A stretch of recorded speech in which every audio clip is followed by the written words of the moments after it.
Erev Tov, bonsoir à toutes et à tous, bienvenue. Et je suis très heureux d'être parmi vous ce soir.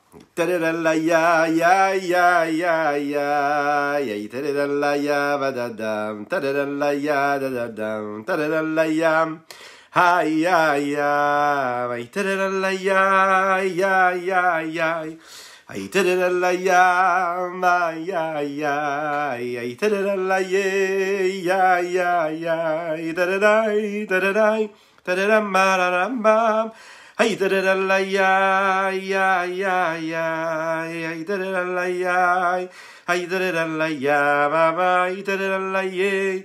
Ay tadadallayay, tadaday, tadaday, tadadalallayay.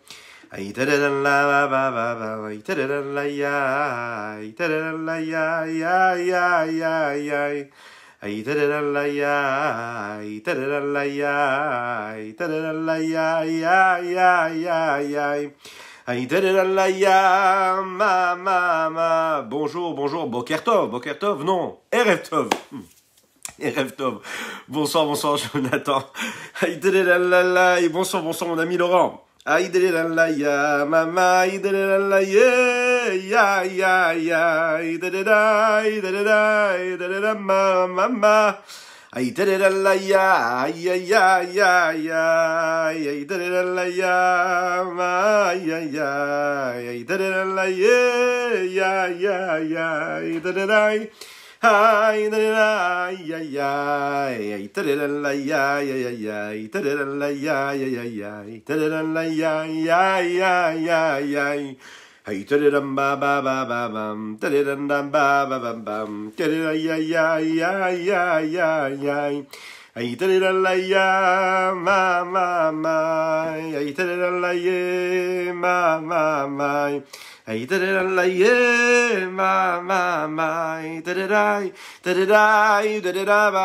ba, ay tadadalay, Erev Tov, les Koulam, bonsoir à toutes et à tous. Très heureux d'être parmi vous ce soir. Je vous invite à partager, commenter, liker, envoyer des petits pouces comme ça, ou des sourires, ce que vous voulez, des bénédictions à vos proches. En tout cas, Dieu vous bénisse. Et oui, on est ensemble pour développer notre nouvel épisode de notre foyer juif, apprendre à découvrir ce qu'Akadosh Baruch Hu, ce que Dieu nous réserve et ce qu'il nous propose de respecter et de quelle façon il nous bénit pour qu'on puisse avoir justement un bon foyer juif, un bon foyer selon les préceptes, selon les valeurs que nos Chachamim nous ont offerts dans cette Torah splendide, magnifique. Alors vous savez, aujourd'hui, oui, c'est un spécial Chayei Sarah. Mais oui, on est dans cette petite veillée de Shabbat. Cette veille du Shabbat, vous savez que le jeudi soir, Yom Hamishi, celui qui précède le jour de Shabbat, les hommes érudits, vous allez en Eretz Israël, à Yerushalayim, vous allez trouver dans des petites ruelles, des petites synagogues, vous avez de simples juifs qui sont installés comme ça, autour d'une table, et qui veillent toute la nuit, et qui étudient de la Torah, qui étudient de la Kabbalah, pour se rapprocher de ce Shabbat-là avec toutes les forces qui sont nécessaires. Parce que ce n'est pas n'importe quoi. La veille, la nuit qui précède le vendredi, c'est quelque chose de très kadosh, de très saint. On se rapproche de Dieu.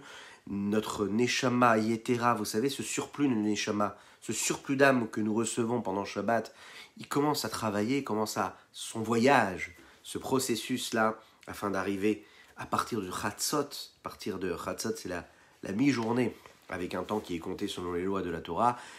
En ce moment, c'est vers midi et demi.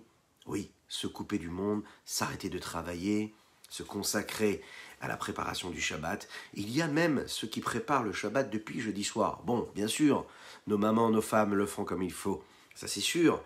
Mais de préparer déjà la table, une belle nappe blanche, depuis le jeudi soir déjà. Installer la belle nappe, préparer les nérodes de Shabbat, le verre de Kiddush. Oui, préparer tout cela pour entrer déjà dans cette ambiance-là.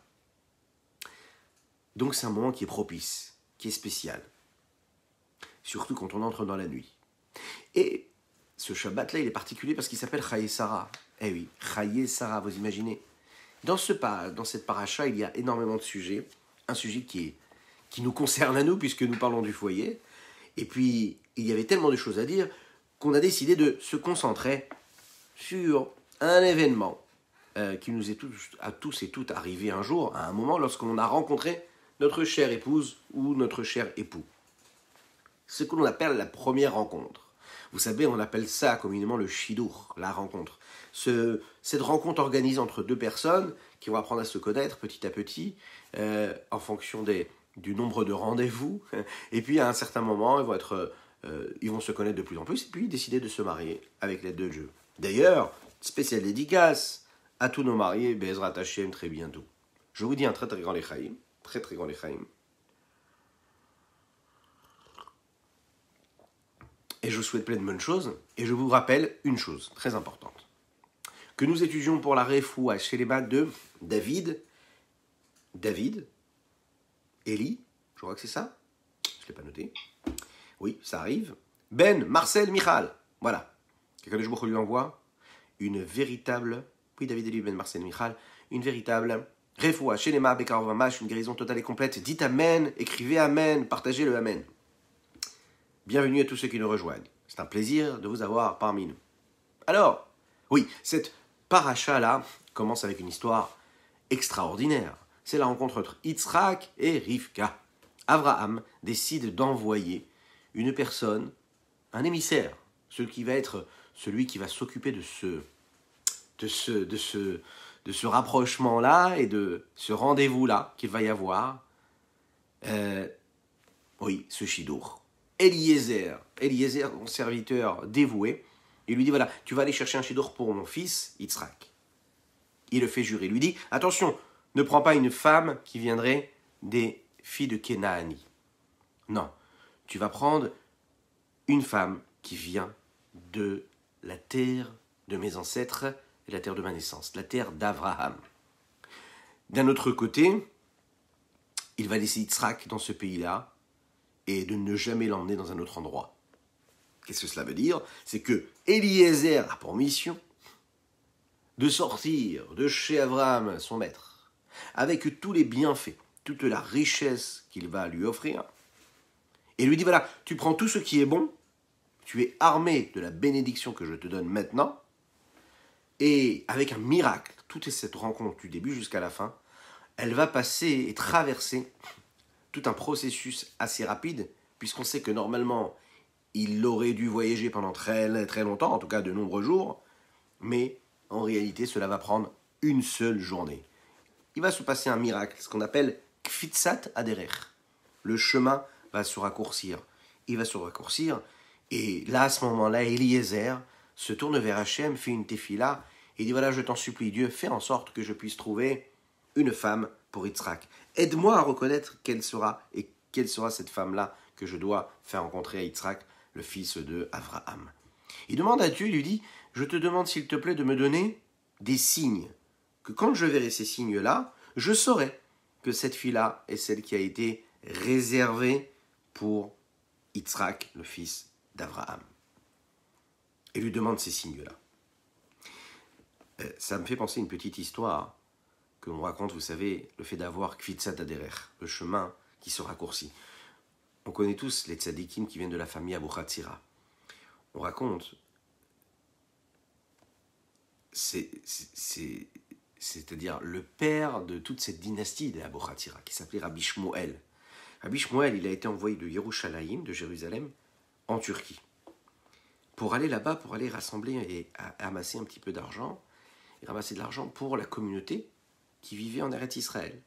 On sait qu'à l'époque, tous ceux qui habitaient en Eretz Israël vivaient de manière très très pauvre. Et donc, il fait ce voyage-là, et Rabbi Shmuel monte sur un des bateaux, sur le port de la terre d'Israël, et il demande au responsable, il lui dit, dis-moi une chose, dans combien de temps et à quelle heure nous arriverons sur le port de Turquie? Et là, on lui répond en rigolant, on lui dit, mais tu sais, pour voyager d'Israël jusqu'en Turquie, ça prend vraiment beaucoup de temps, en tout cas quelques jours. Et toi, tu me demandes à quelle heure nous allons arriver? Mais Hachem a fait quelque chose de phénoménal pour l'honneur de ce Rabbi Shmuel-là, Abu Hatzira. Et en quelques heures, le bateau a pu arriver en Turquie. Rabbi Shmuel, lui, a été invité dans une maison qui était tenue par un des juifs importants, nobles de la communauté. Et précisément à ce moment-là, il est passé par la rue du sultan de Turquie. Et voilà que quand il voit cet homme-là passer, le sultan voit une lumière phénoménale qui brille sur lui, quelque chose d'exceptionnel. Et il demande, ce sultan-là, qu'on l'appelle, qu'on le fasse venir.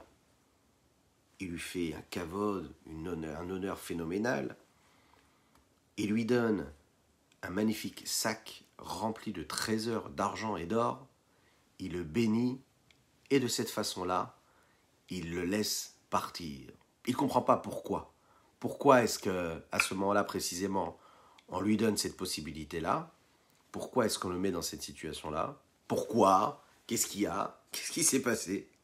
En fait, on a compris que tout le monde a entendu parler de ce miracle qui avait eu lieu parce que ce Rabbi Shmuel Abu Hatzira, qui lui avait voyagé, avait pris le bateau, aurait dû prendre plusieurs jours pour y arriver, mais en réalité, en quelques heures, il avait pu arriver à bon port, c'est le cas de le dire.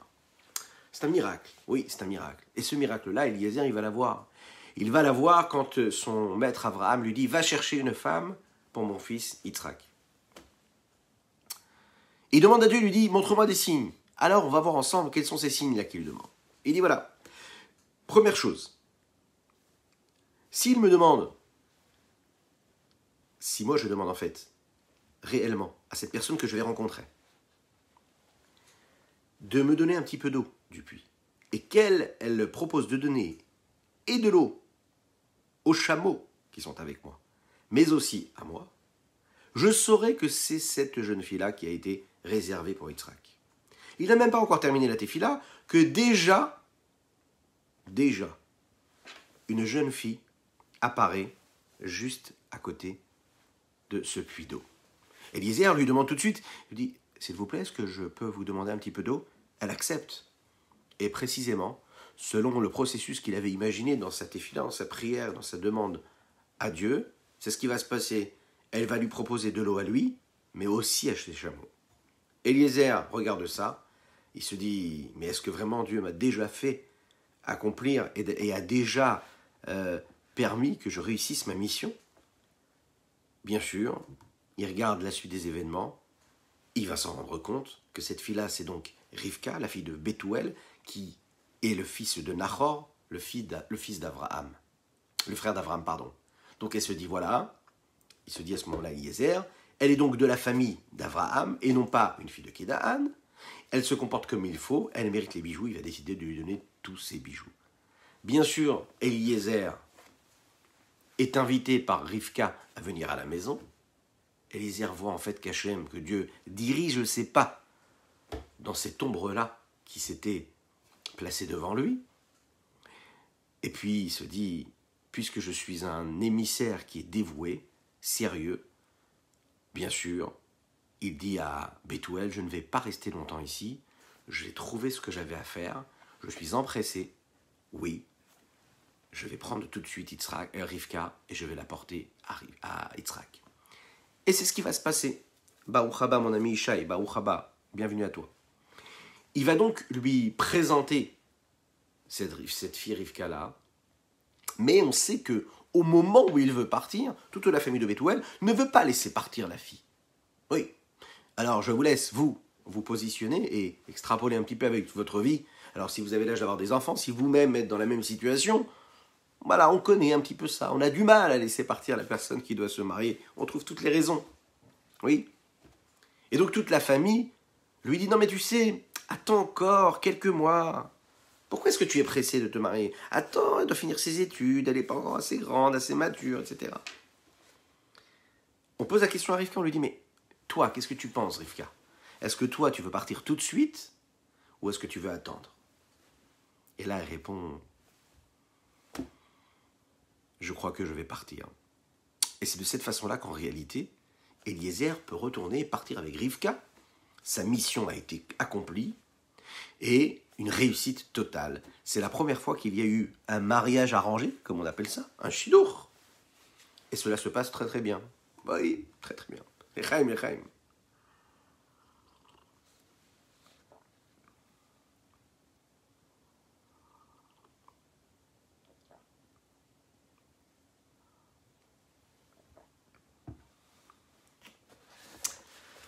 La question qu'on va se poser aujourd'hui, c'est pourquoi est-ce qu'on a besoin de chercher? Pourquoi est-ce que vraiment, vous imaginez, Avraham Avinu n'avait pas d'autre solution que d'envoyer un petit message à son cousin? Est-ce que il n'y avait pas une autre solution? Il fallait vraiment être dans cette démarche d'aller chercher véritablement? La question qui se pose ici, c'est est-ce que le shidour, cette rencontre-là, nous a été déjà fixée par Dieu? Ou bien qu'il faut absolument être dans une démarche de recherche, d'empressement et de zèle pour pouvoir se marier? La réponse, c'est que d'un côté, la Torah nous apprend que tout ce qui se passe dans ce monde-là, sur cette terre-là, il vient, mais ashgacha pratit, avec une providence divine, précise, particulière. Précisément dans la question du shidour, de la rencontre entre deux êtres, il est dit clairement que le couple a été décrété déjà à la base, min hashamayim. Ça ne sert à rien de se poser trop de questions. Dieu décrète déjà avec qui nous allons nous marier. Donc il y a en réalité sur cette terre-là deux âmes qui se correspondent l'une à l'autre. Et quand arrivera le moment propice, chacun va se trouver l'un, l'une, et ils se marieront. A priori, on pourrait se dire que dans ces cas-là, il n'est pas nécessaire de s'investir, de mettre des moyens pour aller trouver notre future épouse ou notre futur époux. On pourrait croire que tout vient de en haut, puisque tout a été décrété, donc notre mazal existe déjà, et si notre mazal existe déjà, eh bien autant rester tranquille et attendre que cela arrive. D'un autre côté, on sait qu'il y a énormément de sources qui précisent clairement qu'il faut investir, qu'il faut s'empresser, qu'il faut vraiment, vraiment, vraiment faire cela comme si on avait perdu quelque chose. Pourquoi? Regardez ce qui peut se passer parfois. Parfois, si on ne cherche pas assez rapidement, si quelqu'un d'autre est sur la course et qu'il emprunte le couloir de droite ou le couloir de gauche, mais qui va un petit peu plus vite que nous, eh bien lui pourra trouver ce que nous aurions dû trouver, il va le trouver avant nous. Alors ce n'est pas compréhensible. D'un côté, on sait que Dieu nous a décidé et a décrété quelle est la personne avec laquelle nous devons nous marier, et de l'autre côté, on nous dit, tu sais, si tu ne te dépêches pas, quelqu'un d'autre va passer avant toi. Donc, d'un côté, on te dit que c'est décidé, de l'autre côté, on te dit que toi, tu as une influence et tu as la possibilité de changer les choses. À tel point qu'on nous dit, vous savez, qu'il est permis de faire un shidour, d'organiser un shidour, même un jour de Chol HaMoed, un jour de fête, de demi-fête. Pourquoi? La halakha nous dit comme ça, Shema yekademenu acher, de peur que quelqu'un d'autre le devance.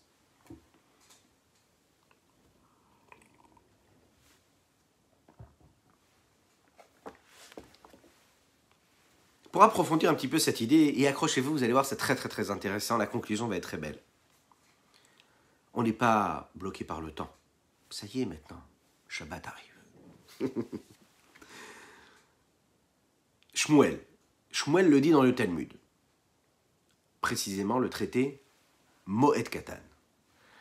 Le traité Moed Katan nous dit comme ça. Baruch haba mon ami Ishaï, Baruch haba mon ami Ishaï, Bruchim Abaïm à ceux qui nous rejoignent.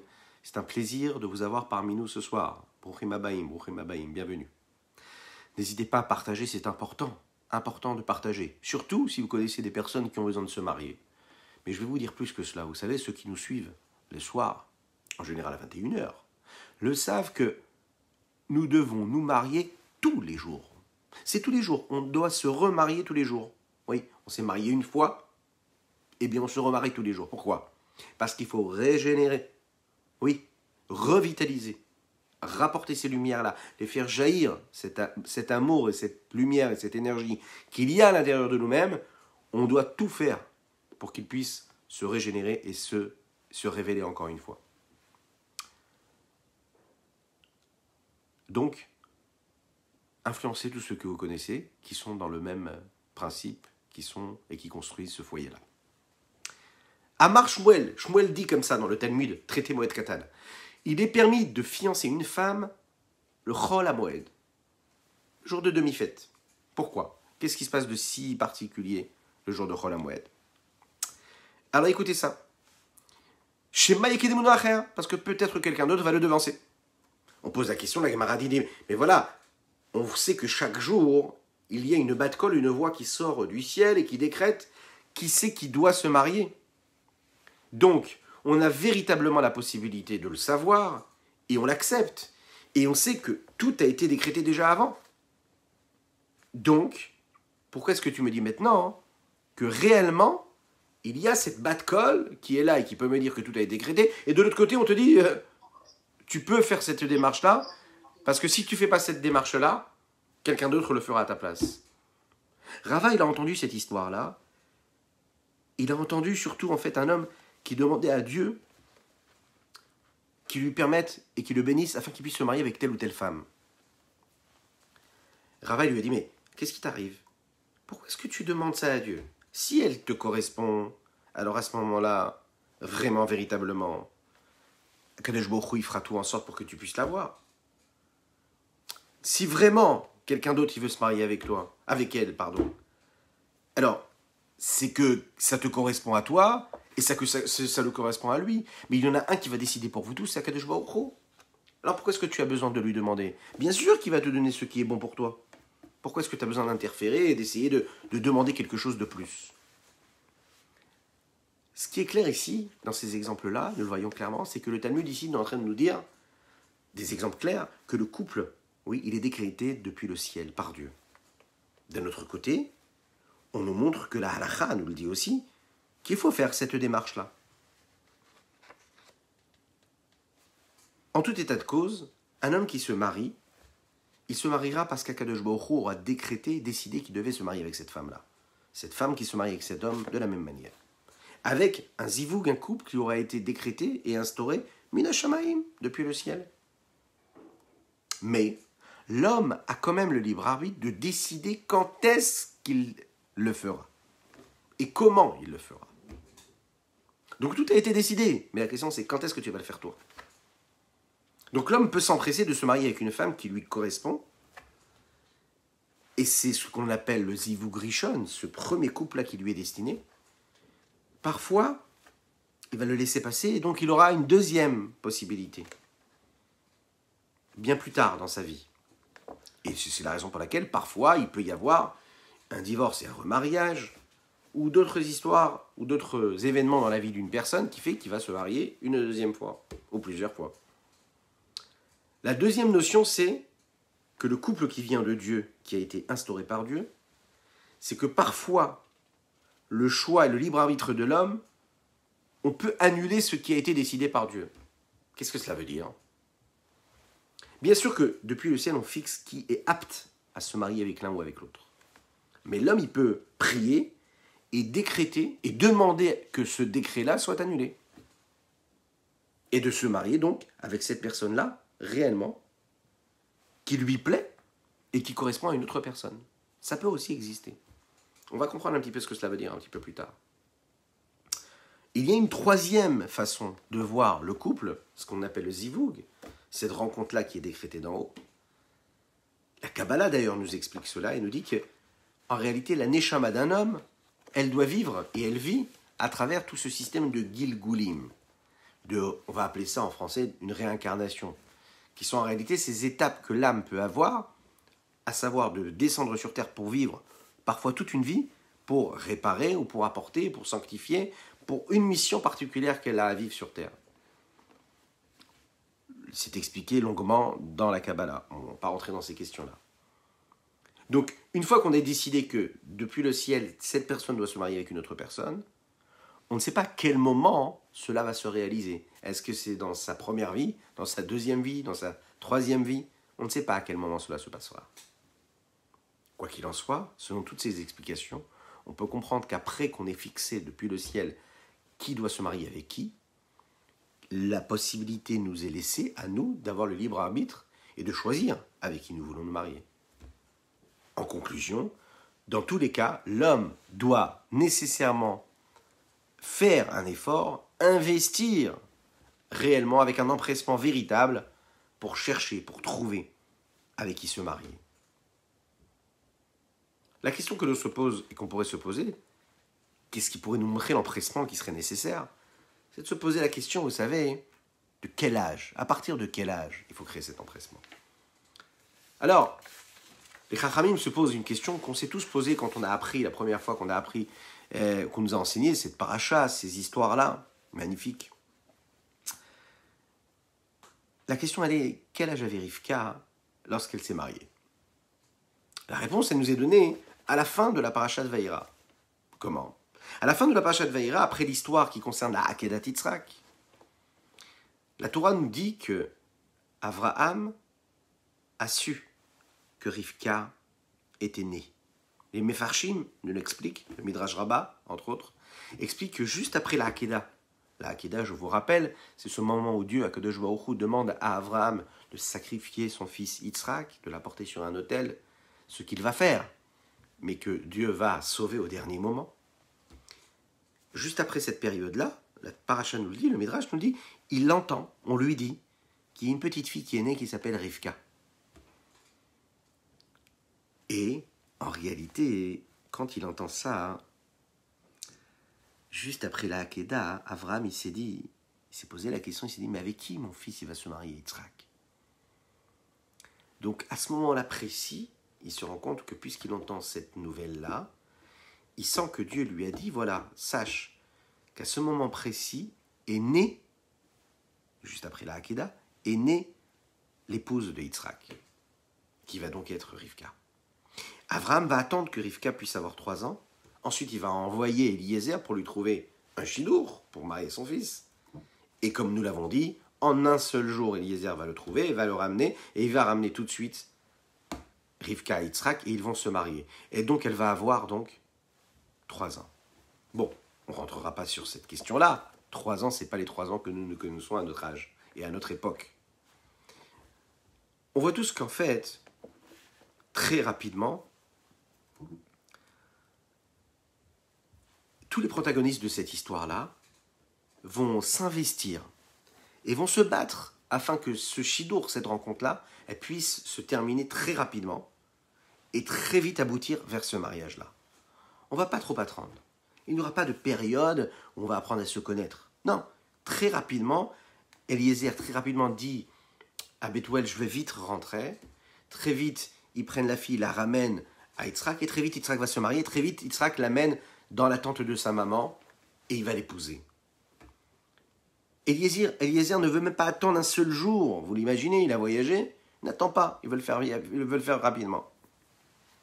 On sait que Akadosh Baruch Hu lui-même s'associe à ça, puisqu'il va lui-même l'aider à travers ce raccourcissement de la route, afin de finaliser rapidement, en une seule journée, la rencontre de Rivka et le mariage de Rivka. La question qu'on se pose, c'est pourquoi ce stress? Pourquoi tant de stress? Pourquoi se dépêcher tellement? Pourquoi aller investir tellement d'énergie? Pourquoi transformer tout ce qui se passe sur cette terre-là? Changer le cours des choses, créer ces miracles-là, afin que quoi? Juste de pouvoir quoi? Se marier rapidement. Mais nous l'avons dit avant, le zivoug, il a été décrété par Dieu. Et puisque tout a été créé par Dieu, oui, quelle est la nécessité de cet empressement-là? Pourquoi se dépêcher vite de se marier? Voilà, on l'a trouvé. On l'a trouvé. Eliezer, il a demandé des signes à Dieu, Dieu lui a envoyé les signes. On a compris, c'était elle qui a été prévue pour lui. Ok, parfait, faisons un beau mariage. Organisons ça comme il faut. Prenons une belle salle, un bon traiteur, un bel orchestre, un bon chanteur. Ouais, faites le bon choix. Demandez maintenant à toutes ces personnes, et on a une pensée véritablement pour eux ce soir, à tous ces couples, ces jeunes couples qui depuis maintenant 6 ou 7 mois ne peuvent pas se marier. Et que quand ils se marient comme ça dans des situations rocambolesques qu'on n'aurait même pas imaginées dans les scénarios de films. Ouais, oui. Qu'est-ce que c'est que cette histoire-là? Pourquoi cet empressement? Pourquoi? Eh bien, l'empressement est la réponse à tous ces mariages que vous voyez dans vos connaissances aujourd'hui. Vous l'avez ici dans cette histoire-là. Dans l'histoire de Eliezer, qui va transformer en réalité l'histoire de l'humanité à travers la naissance des enfants que Yitzhak va avoir avec Rivka, à travers ce mariage-là, à travers cette rencontre-là. Parce que oui, un seul jour ne peut pas attendre pour cette mitzvah-là de fonder un foyer. Mechaim, Mechaim.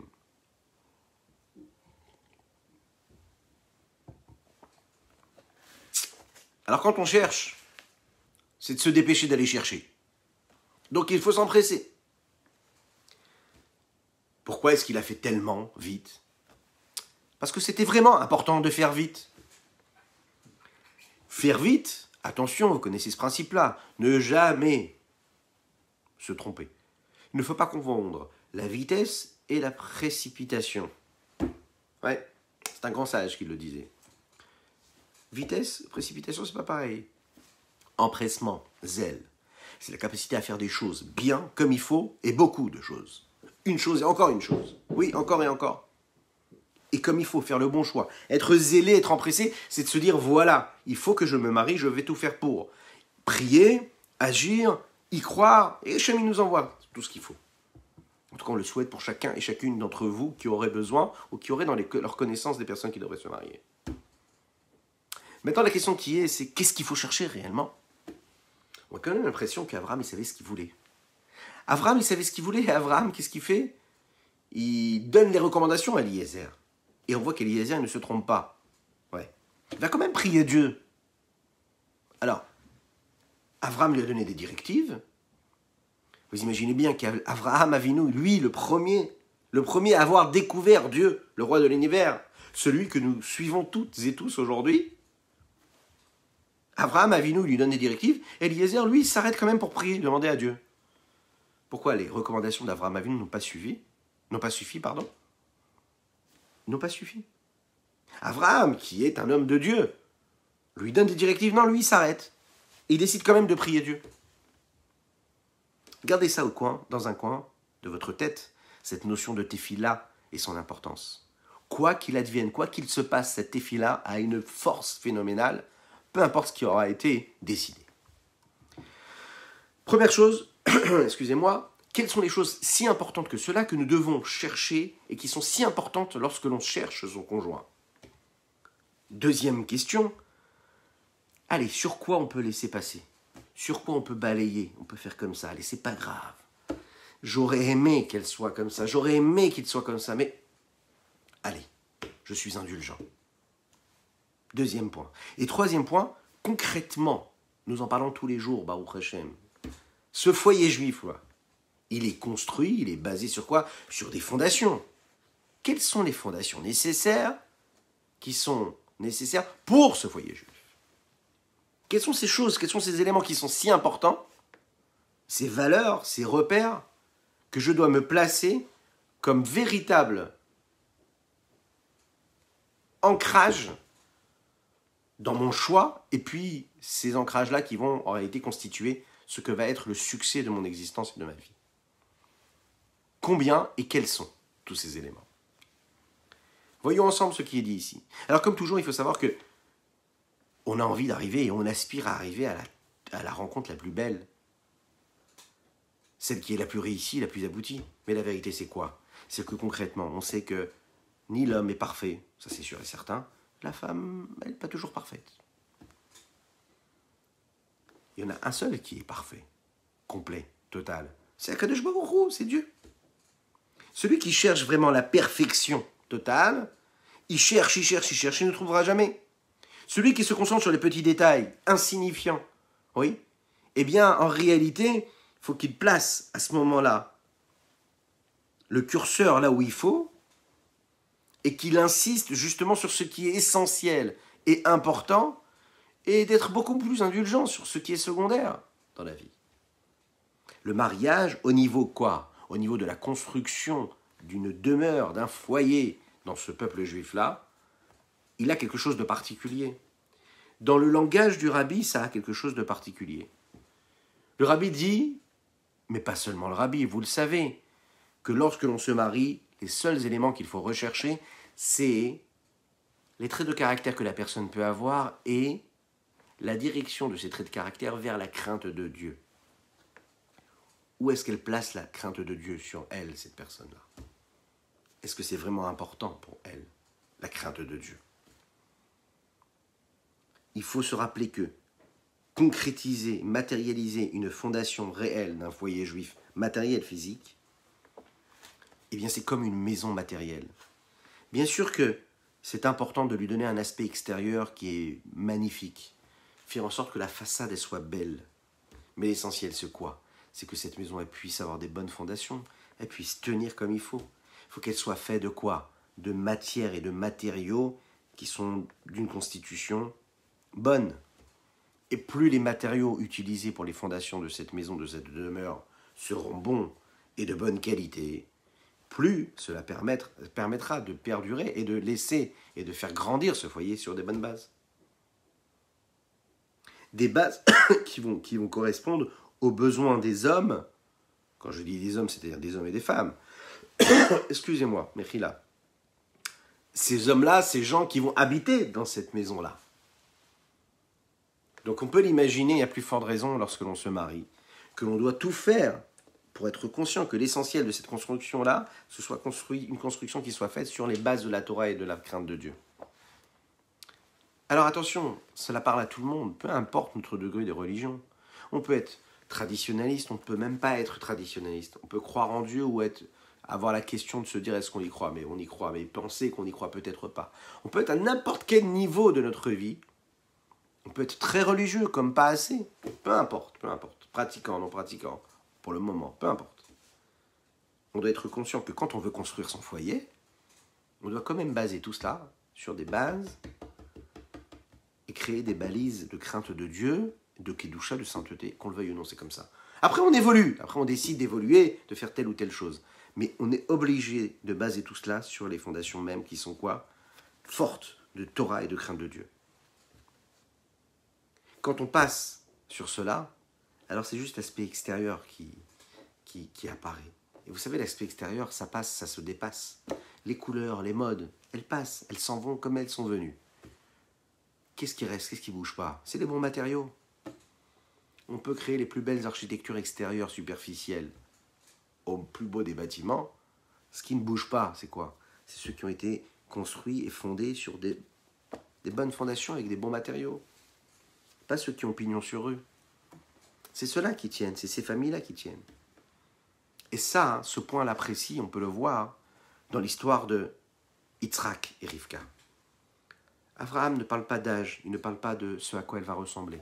Il ne lui demande pas de savoir est-ce que la fille qu'il va rencontrer soit véritablement une fille qui a, par exemple, une situation financière familiale qui est aisée ou pas. Il ne pose pas du tout toutes ces questions. La chose qui est la plus importante pour lui, c'est de voir est-ce que cette fille-là aura des bonnes midotes, des bonnes valeurs. Est-ce que ses traits de caractère, elles vont se révéler comme étant des traits de caractère qui ont été polis, travaillés, raffinés. Oui, ça c'est important. Est-ce qu'elle a une crainte de Dieu, une crainte du ciel? À la lumière de cela, on pourra comprendre les conditions qu'Abraham va donner à Eliezer. D'un côté, il n'est pas prêt qu'Yitzhak se marie avec une fille de Canaan, c'est-à-dire une fille qui correspond aux personnes qui côtoient tous les jours. Il veut que ce soit une fille qui vient de son entourage familial. Oui, véritablement. D'un autre côté, il n'est pas prêt qu'Yitzhak habite dans la terre où Rivka va être trouvée. C'est intéressant. Il demande d'aller chercher une fille qui n'est pas à côté de chez lui et de prendre cette fille-là et de la ramener pour qu'il puisse habiter à côté de lui, à côté de chez lui, auprès d'Abraham. La question qui se passe, c'est quel est l'endroit préférable pour Abraham? Est-ce que son endroit, cet endroit qu'il chérit le plus, c'est la maison de ses ancêtres, de sa naissance, là où il est parti envoyer Eliezer chercher Rivka pour son fils, ou l'endroit où il habite lui-même? Vous avez la réponse, n'hésitez pas, écrivez-la. Partagez avec nous. likez aussi. Partagez, commentez. Que Dieu vous bénisse. A priori, il y a une question ici, une contradiction. Si Abraham préfère en réalité la terre de ses ancêtres, la terre où il est né lui-même, pourquoi est-ce qu'il s'évertue et qu'il insiste autant avec Eliezer à lui dire « il faut absolument que tu ailles chercher une fille qui est ailleurs ». Et si vraiment c'est réellement une bonne terre, ben qu'ils disent à Yitzhak, va habiter avec Rivka dans la maison de ma naissance, dans le pays où je suis né. Pourquoi est-ce qu'il est têtu à ce point-là? Pourquoi il dit à Yitzhak, il insiste, il dit, non, il ne faut surtout pas qu'Yitzhak habite là-bas. Le Keli Yakar, ce Mefarech de la Torah, il nous l'explique comme ça, de cette façon. Il dit, Abraham, lui, ne voulait pas qu'Yitzhak se marie avec une des filles de Canaan. Pourquoi? Parce que les gens qui habitaient Canaan, ces personnes-là, avaient des valeurs et des vertus nauséabondes, néfastes, totalement destructrices. Et on sait que les valeurs, les vertus, se passent de génération en génération, de père en fils, de mère en fille, de père en fille, de mère en fils. Et donc, des parents aux enfants, on se transmet les belles comme les mauvaises choses. Et donc, dans cette famille-là de Bethuel, oui, il n'y avait pas ce manque-là génétique. Ils avaient d'autres manques, ils avaient d'autres défauts. Leur défaut à eux, c'est qu'ils étaient ce qu'on appelait Ovdei Elilim. Ils servaient la Avodah Zara. Oui. Mais cette tentation qu'ils avaient, ça n'était pas en réalité quelque chose qui est un trait de caractère qui est enraciné en eux, mais uniquement, écoutez bien ça parce que cela concerne chacun et chacune d'entre nous, uniquement ce qu'il pouvait y avoir à l'époque comme une culture qui correspondait au temps dans lequel ils vivaient et à l'endroit dans lequel ils vivaient. Et donc, à travers cette assimilation qu'ils vivaient, que ce soit dans le temps ou dans l'espace dans lequel ils vivaient, ils servaient donc, ils faisaient cette Avodah Zara, un petit peu comme aujourd'hui, on peut être complètement pris par les modes, par le monde extérieur, par tout ce que le monde extérieur peut nous vendre, le monde profane peut nous vendre. Cette forme-là de profanation, cette forme du fait qu'ils faisaient cette Avodah Zara, c'était plus quelque chose de culturel. Ça n'était pas quelque chose d'enraciné, de profond en nous. Et on peut le voir à travers l'histoire, chez le peuple juif, on a souvent vu cela. Souvent, malheureusement, on a vu le peuple juif s'assimiler, prendre les codes et les modes, les façons de penser, façons de s'habiller, façons de parler, de manger ou de boire, de se comporter, comme la culture du pays dans lequel ils étaient, malheureusement. Mais, dans le fond du fond du fond, un juif, ça reste un juif. Jamais il ne changera profondément. Alors oui, il faut se battre pour que cette culture extérieure n'assimile pas dans le sens assimilé, attention, assimilé dans le sens négatif, pas dans le sens de vivre selon les lois du pays, c'est pas le problème. L'assimilation ici, c'est une question d'assimilation où on perd complètement notre identité. Ça, il faut y faire attention. Mais un juif ici, on le comprend, il garde ce qu'il a au fond de lui. Et même quand souvent il va se laisser aller à la culture qui l'entoure, il reste celui qu'il est au fond de lui-même. Avraham Avinu, ça il le sait. Donc la famille de Bethuel, peut-être qu'il commettait des fautes, peut-être qu'il faisait Avodah Zara. Mais au fond d'eux, ils savaient que dans leurs racines, de leur source première, ils restaient ce qu'ils étaient. Leurs valeurs n'avaient jamais disparu. Ça restait les mêmes valeurs.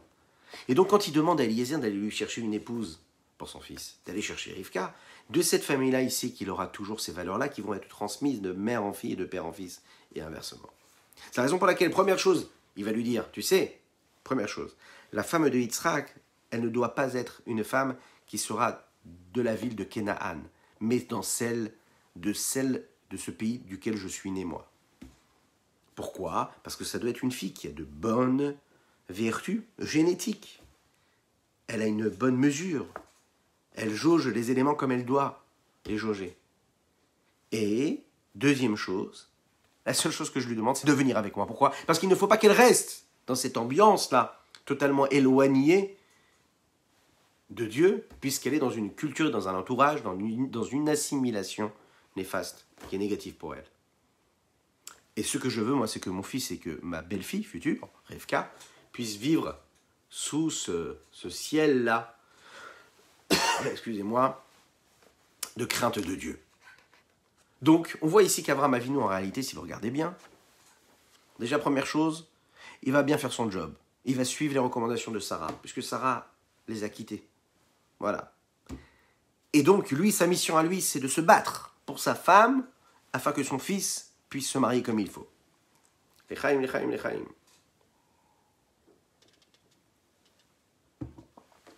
Donc, première chose déjà, c'est comprendre que c'est une mission qu'on ne doit pas laisser aux femmes, et que souvent les hommes ou les pères, les papas, pensent que c'est la responsabilité de la femme. L'homme doit savoir qu'il doit prendre les choses en main, qu'il doit aller se battre, qu'il doit chercher et encore chercher et encore chercher et encore. Ouais, c'est comme ça. c'est parfois compliqué. C'est parfois très très dur. On n'y voit pas la lumière au bout du tunnel. Mais on doit s'investir. Imaginez si Avraham Avinu, lui, a dû se compliquer la vie pour aller trouver une épouse à son fils. Qui sommes-nous? Qui sommes-nous?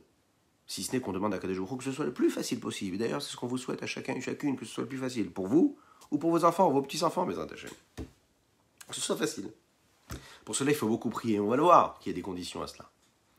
Donc, première chose, savoir que le père a aussi, et il a beaucoup de responsabilités dans ça, et il doit prendre ça comme une responsabilité quand il se lève le matin, quand il a une fille à marier, ou un fils à marier, Bezrat Hashem, et ne pas attendre que les choses se fassent. Peu importe, on doit remuer le monde, on doit retourner des montagnes, oui, pour trouver la solution. Faire tout ce qu'il faut faire, ne pas attendre. Deuxième chose qu'il faut comprendre, c'est que quand on va rechercher, on va chercher quoi comme Avraham Avinu? Il a choisi et il a cherché. On ne peut pas aller chercher mieux comme exemple, non? La Torah nous dit, il a cherché quoi? Les bonnes vertus. Ne prends pas une fille de Canaan, prends une fille qui est de bonnes vertus. Ah, mais attends, tu as vu, on habite nous dans quel quartier, dans quel pays, dans quelle ville? Quoi, tu me demandes d'aller chercher une fille qui vient d'un quartier populaire, d'un pays qui ne correspond pas du tout à notre standing, mais ils n'ont pas du tout les mêmes façons de voir que nous, ils ne s'habillent pas pareil, et puis ils ne mangent pas comme nous. Qu'est-ce qu'on va aller chercher une fille comme ça? Il faut qu'on prenne quelqu'un de notre standing, de notre culture. Avraham Avinu, il te dit non, pas du tout, pas du tout. N'aie pas peur, c'est pas parce que tu vas trouver une fille ou un fils à tes enfants pour qu'ils se marient, qu'ils soient du même standing, avec le même compte en banque, ou qu'ils soient un peu plus grands ou un peu moins grands.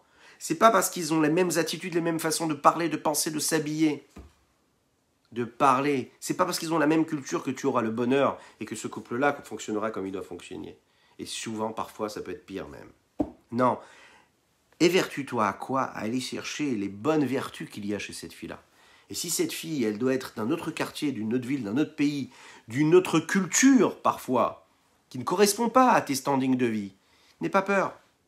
N'aie pas peur du tout. Dis-toi qu'en réalité, ce qui est intéressant, c'est pas ce que le monde te vend. C'est pas ce que la société te vend.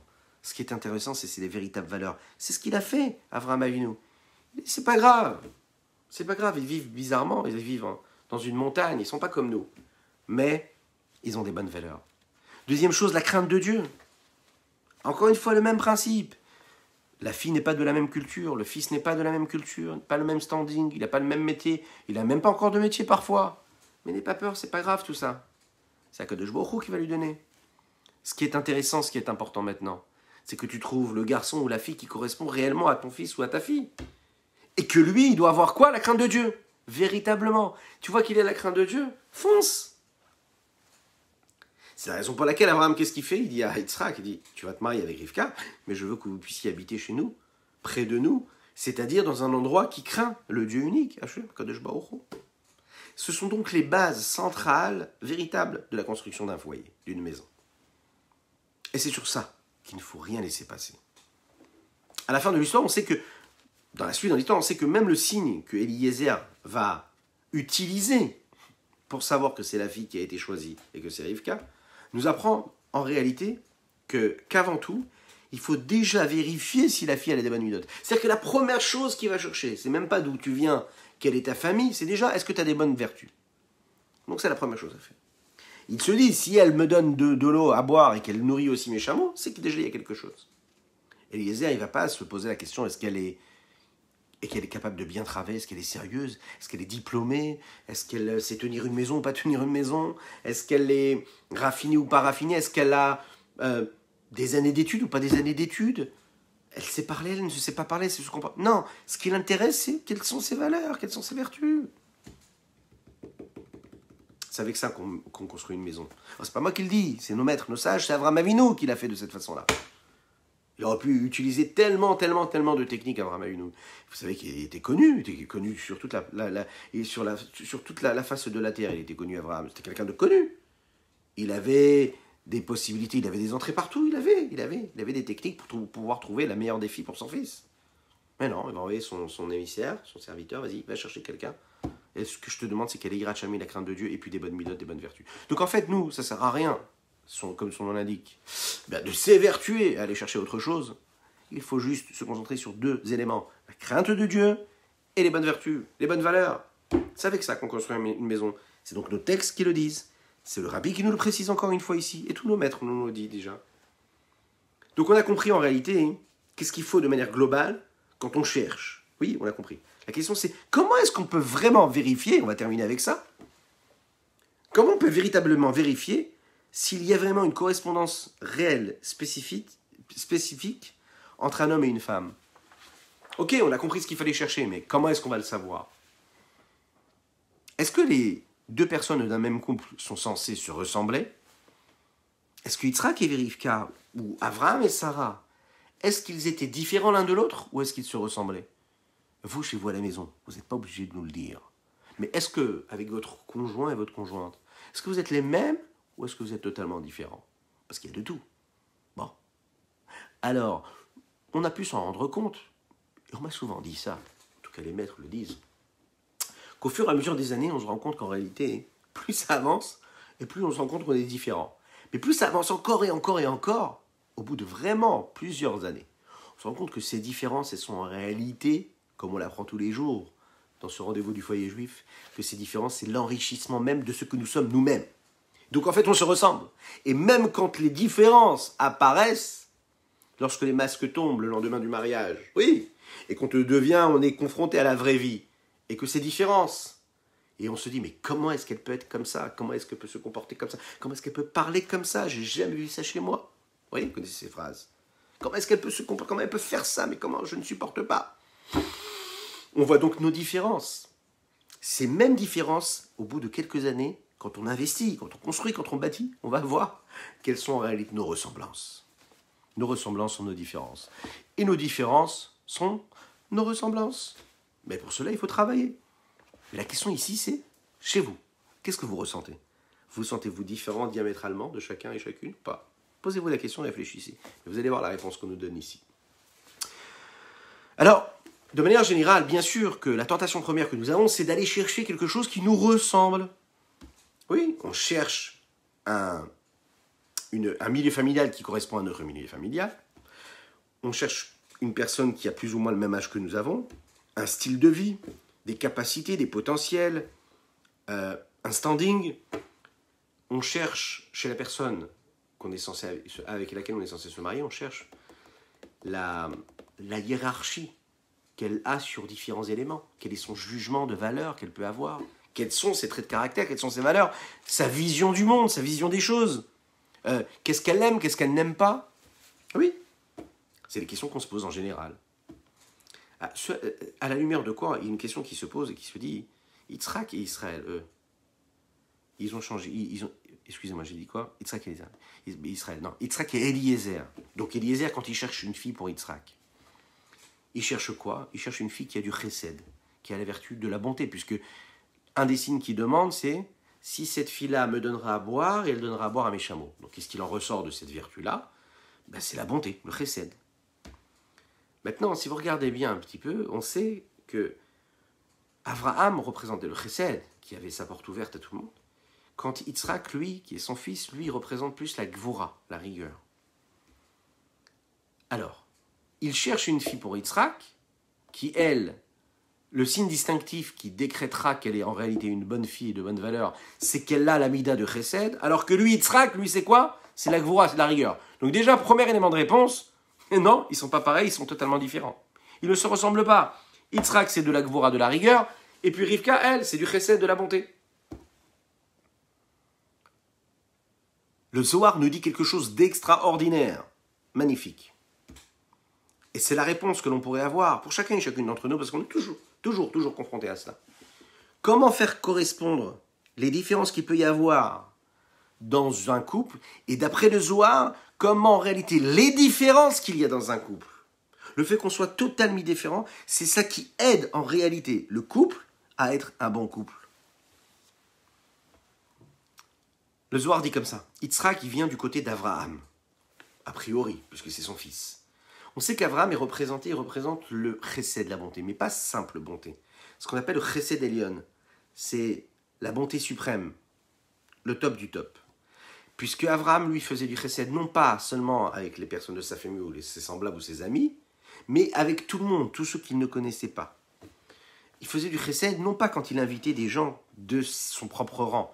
Il leur ouvrait une belle table avec des bons aliments, des bons vins, et tous les mets qu'un homme peut aimer. Non, c'est pas avec ses semblables. Il n'invitait pas les gens de Sassina, ou les gens qui habitent à côté de chez lui, qui vivent comme lui, selon les mêmes codes, avec qui il a des discussions qui correspondent, qui ont les mêmes sujets de discussion, pour passer un bon moment.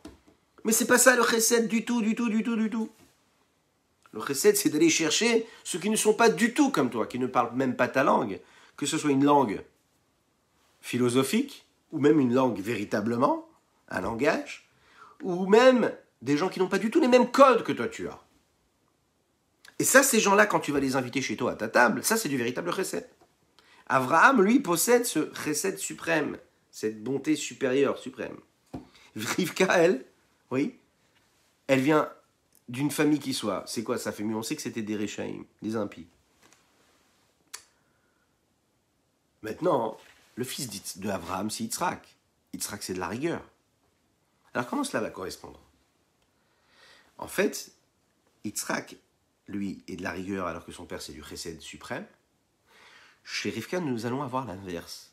Elle vient d'une famille qui correspond à la gvoura, la rigueur, mais une rigueur néfaste, négative, puisqu'il peut y avoir une rigueur rigoureuse, positive, comme Yitzhak avait d'ailleurs. Mais elle, Rivka, elle vient peut-être de cette rigueur négative, mais elle, on dit qu'elle était douce. On dit qu'il y avait un filet de chesed, de bonté, qui était posé sur elle. Yitzhak, lui, c'est la rigueur. Elle est douce, comme une rose parmi les épines. Si Rivka n'avait pas été ce qu'elle était, c'est-à-dire douce, le monde, le Zohar, écoutez ces mots-là, le Zohar dit ces mots-là qu'on est en train de dire, le monde n'aurait pas pu tenir face à la dureté et la rigueur que Yitzhak il avait. Mais pas une rigueur négative, méchante, non. Il était rigoureux, rien ne pouvait passer. Le lien qu'il avait avec Dieu, c'était un lien qui était véritable, grand, fort, puissant. Et donc il ne laissait rien passer. Il était rigoureux. Mais le monde, le Zohar nous dit, n'aurait pas pu tenir face à cette rigueur. Le monde a besoin de chesed. Et puis, puisque le monde a besoin de cette bonté-là, il a fallu trouver Rivka, qui elle aussi avait cette bonté-là. Et en réalité, c'est de cette façon-là qu'Akadosh Baruch Hu, et le Zohar nous le dit ici, que Akadosh Baruch Hu crée les couples. Un qui soit puissant, un qui soit doux. Une qui soit puissante, un qui soit doux. Afin que le monde, regardez ces mots-là, le Zohar le dit, afin que le monde soit séparé. Autrement dit, quand on se lève le matin, ou quand on arrive, le Shabbat qui arrive demain, et qu'on se dit, mais qui est cette personne avec qui je vis? Comment est-ce qu'elle peut être aussi dure? Ou bien une femme qui fait dire, mais comment ça se fait que mon mari peut être aussi dur? Et puis, chacun se sent à l'inverse. Mais pourquoi? Où elle est la douceur, la gentillesse? Chacun reproche à l'autre d'être ce que lui n'est pas. Le Zohar vient te dire, mais t'as pas compris. Si toi, tu reproches une douceur, une rigueur par exemple, ça veut dire que toi, tu as de la douceur. Mais c'est que tu es censé emmener cette douceur-là. Et que si toi, tu avais de la douceur et elle de la douceur, le foyer ne pourrait pas tenir. Si toi, tu avais de la rigueur et elle de la rigueur, le foyer ne pourrait pas tenir. Quand il y a de la rigueur d'un côté et quand il y a de la douceur, alors il peut y avoir une symbiose, une osmose. Et je vous rassure, parfois, on a tous en nous de la rigueur et de la bonté. Donc parfois, il y a des jours, on rentre du travail, on est dans un côté chesed, bon. Parfois, la femme, elle est sereine, elle est tranquille, pour X raisons, parce qu'on doit faire un petit cadeau sympathique. Eh bien, elle est sereine. Mais pas que, elle peut être sereine aussi, si on ne leur fait pas de cadeau, ça va, je vous rassure. Et donc, elle va être dans le chesed. De l'autre côté, ça peut arriver complètement l'inverse, où à l'intérieur de nous-mêmes, on peut avoir ces deux forces qui se révèlent. Et donc le couple, en réalité, à chaque fois qu'on sent qu'on est à l'inverse de l'état d'esprit de notre épouse ou de notre époux, la seule chose qu'il faut se dire à ce moment-là, yes, c'est maintenant que cela se passe, et c'est maintenant qu'on construit. C'est maintenant qu'on crée l'union, parce que Dieu sait ce qu'il veut. Un monde de réparation, c'est pas un monde où tout est lisse. Un monde de réparation, c'est un monde où on est confronté constamment à cette bataille-là, à ce combat. Attention, combat, doucement, tout doux. Mais ça veut dire, on est confronté à cette contradiction-là, des sens, des valeurs, des vertus, des traits de caractère. Mais c'est ce qu'on attend de nous. Le Zohar nous dit ici, il nous donne une mission simple, nette et précise. On aurait pu penser que deux espèces ne puissent se rassembler l'une avec l'autre. C'est-à-dire deux attitudes, deux modes de vie. Excusez-moi. Il aurait été préférable que l'homme et la femme soient totalement ressemblants. Et ça, réellement, ça aurait été un problème que Akadosh Baruch Hu nous ait créé différents l'un de l'autre. L'homme et la femme naissent libres et égaux, mais ils naissent différents, fondamentalement, essentiellement, mentalement, dans l'aspect, dans la construction du corps, dans le nombre de membres qu'ils peuvent avoir, leur but, leurs attirances, leurs pulsions, leurs passions, tout est différent. Alors, cette différence-là n'est pas donc un problème et une solution. Réellement. D'ailleurs, on conclura avec ça, c'est d'ailleurs ce qui se passe, vous savez, quand le monde a été créé, qu'on nous dit que la femme a été créée, elle est devenue Ezer Kenegdo, une aide pour l'homme. Pourquoi est-ce qu'une aide? Une aide. Qu'est-ce que c'est une aide? Alors les Chachamim disent, vous connaissez ça, parce qu'on dit Ezer Kenegdo contre lui, mais non, c'est pas contre lui, c'est avec lui. Pourquoi Kenegdo? Alors les Chachamim expliquent en réalité, non. Si on mérite, alors elle nous aide. Si on ne mérite pas, alors elle ne nous aide pas. Qu'est-ce que ça veut dire? Le Admoura Zaken, le Rabbi Shlomo Zalman de Liadi, explique cela de manière phénoménale, extraordinaire. Il dit, le pasuk dit comme ça dans son sens simple. Et c'est l'eau Ezer Kenegdo. Dieu se dit, voilà, j'ai créé l'homme, mais il va falloir que je crée quelqu'un qui va l'aider. Quelqu'un qui va l'aider. Et c'est l'eau Ezer Kenegdo. En fait, il voulait qu'il y ait une aide, mais qui soit en réalité précisément contraire à ce que lui elle est. Est-ce que vous avez saisi un petit peu la précision du Admoura Zaken? Moi, je la trouve phénoménale. Parce qu'il y a énormément d'explications qui nous disent, oui, c'est ça Kenegdo contre lui, ça veut dire que s'il mérite, elle est avec lui, s'il ne mérite pas, elle n'est pas avec lui. Vient le Admoura Zaken et la Chassidoute, vient nous dire, mais non, pas du tout. Même si tu mérites, il faut que tu cherches à ce qu'elle soit contre toi. Ça veut dire quoi contre toi? Ça veut dire qu'elle ne soit pas pareille que toi. Ça veut dire que pour qu'elle soit vraiment une aide, oui, il faut absolument qu'elle soit l'inverse de ce que tu es. Le fait même que la femme elle a été créée différemment de l'homme, précisément c'est une aide qui a été donnée au mari. L'homme naît, on lui fait de la circoncision. Il grandit, il fait le bar mitzvah. Il grandit, on lui dit la prochaine étape dans ta vie c'est que tu te maries. Le problème c'est que quand il se marie, ça ne rigole plus maintenant. Quand on se marie, on construit réellement. Donc accomplir la Torah et les mitzvot au niveau le plus élevé, dans la sanctification de l'être. On lui dit, tu sais quoi? On va l'aider. On va l'aider, on va lui permettre de lui donner une femme qui sera là, qui va lui permettre de grandir. Au moment où il décide de se marier, et que cette femme-là, en réalité, quand elle est contraire à ce qu'elle est lui, il décide de l'épouser, elle n'est pas là contre lui, pas du tout. C'est parce qu'elle est différente de lui qu'elle va lui permettre de se révéler. Ça veut dire quoi? De travailler tous ses traits de caractère, puisque le but d'un homme, c'est quoi? De s'élever, de se bonifier, de se travailler, de polir tous ses traits de caractère. Et quand est-ce qu'il a la possibilité de faire tout ce travail-là? Justement quand il se marie.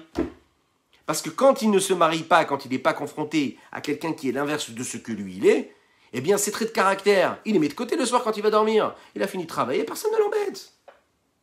Il va tranquillement chez lui à la maison, il dort et c'est tout. Et quand il est chez papa et maman, il a même droit à un bon plat, bien chaud, le plat tant aimé que lui il aime depuis qu'il est petit. Donc il n'est plus confronté au problème, et puisqu'il n'est pas confronté au problème, donc il ne travaille pas ses traits de caractère. Mais le but d'un homme c'est quoi? C'est de se travailler. Donc le Admoura Zaken nous dit ici, c'est quoi le Haézer chez un homme? C'est quand justement on va lui donner une femme qui va être contraire à ce que lui il est. Parce qu'il y a des différences, parce qu'on est contraire l'un avec l'autre, parce qu'on n'arrive pas à se supporter. Oui, ça, c'est ce qui va prélever et qui va donner une part. Et cette différence qui va permettre de compléter, de parfaire, de bonifier, de raffiner, de construire et de bâtir cette harmonie et ce couple-là réellement. On peut comprendre donc en réalité que tout a été voulu, tout a été écrit, tout a été désiré et souhaité. Et de se dire que c'est pas si compliqué. Quand c'est compliqué, c'est parce que c'est voulu et parce que c'est là pour faire naître et pour créer quelque chose de grand et de puissant. C'est sur ces mots-là que je vous souhaiterai plein de bonheur. On demandera à Kadosh Baruch Hu de vous bénir, de vous inonder de bonheur, de réussite. Qu'Hachem vous bénisse, qu'il vous envoie toutes les bénédictions, que ceux qui ont besoin de se marier, qui puissent se marier très rapidement, que ceux qui sentent qu'ils doivent se marier, qu'ils se marient très rapidement. Peu importe les situations qu'il peut y avoir à l'extérieur, Dieu vous aidera. Une belle réussite pour chacun et chacune d'entre vous. Un Shabbat Shalom Umevorach, qu'on puisse passer un Shabbat de paix et de sérénité. Et puis, Offrez des fleurs à vos femmes, messieurs. Et puis, vous, mesdames, continuez à être à l'inverse de ce que vos hommes sont, de façon à ce qu'ils puissent travailler leur trait de caractère. Mais soyez sympas. Vous pouvez les aider aussi avec un petit sourire. Être différente avec un sourire, c'est bien aussi. À très bientôt. On va se quitter en musique. Que des brachot pour chacun et chacune d'entre vous. Shabbat shalom. Shabbat shalom, Shabbat shalom, ou mevorach. Tadadan la yai, tadadan la la dadandam, tadadan la yai, yai, yai, yai, yai. Tadadan la ya babambai, tadadan la ya babambai, tadadan la ya ya ya ya ya, tadadan la ya va ya ya. Tadadan la ya ma ma ma, tadadan la ye ma ma ma, tadadai, tadadai, tadadada ya, tadadan la ya ma ma ma, tadadan la ya ma ma ma. La ma ya ya, Shabbat shalom, Shabbat shalom, Shabbat shalom.